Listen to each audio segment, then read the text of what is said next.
ಈಗ ಬೆಂಗಳೂರಿನ ಇತರ ಸುದ್ದಿಗಳನ್ನ ಫಟಾಫಟ್ ಅಂತ ನೋಡೋಣ ಜಸ್ಟ್ 5 ನಲ್ಲಿ. ಜೆಪಿ ನಗರದ ಆವಲಹಳ್ಳಿಯಲ್ಲಿ ಮಹಿಳೆ ನಿಗೂಢವಾಗಿ ಮೃತಪಟ್ಟಿದ್ದಾಳೆ. ಸಾಫ್ಟ್ವೇರ್ ಇಂಜಿನಿಯರ್ ಪತ್ನಿ ನವ್ಯ ಗರ್ಭಿಣಿಯಾಗಿದ್ದು ಗಂಡನ ಮನೆಯವರೇ ಹಲ್ಲೆ ಮಾಡಿ ಕೊಂದಿದ್ದಾರೆ ಅಂತ ಸಂಬಂಧಿಕರು ಆರೋಪಿಸಿದ್ದಾರೆ.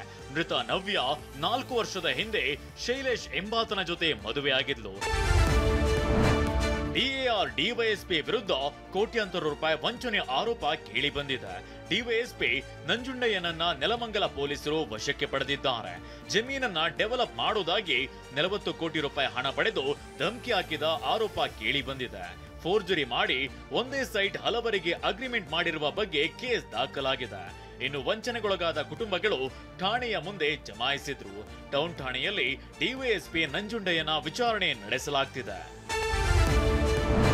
ತೊಂಡೆಕಾಯಿ ತೋಟದಲ್ಲೇ ಗಾಂಜಾ ಬೆಳೆದಿದ್ದ ಕಿಲಾಡಿಯನ್ನ ದೊಡ್ಡಬಳ್ಳಾಪುರ ಪೊಲೀಸರು ಬಂಧಿಸಿದ್ದಾರೆ.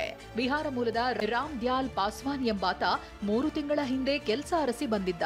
ತೋಟದಲ್ಲಿ ಕೆಲಸ ಮಾಡ್ತಿದ್ದವನು 8 ಕೆಜಿ ಗಾಂಜಾ ಬೆಳೆದಿದ್ದ.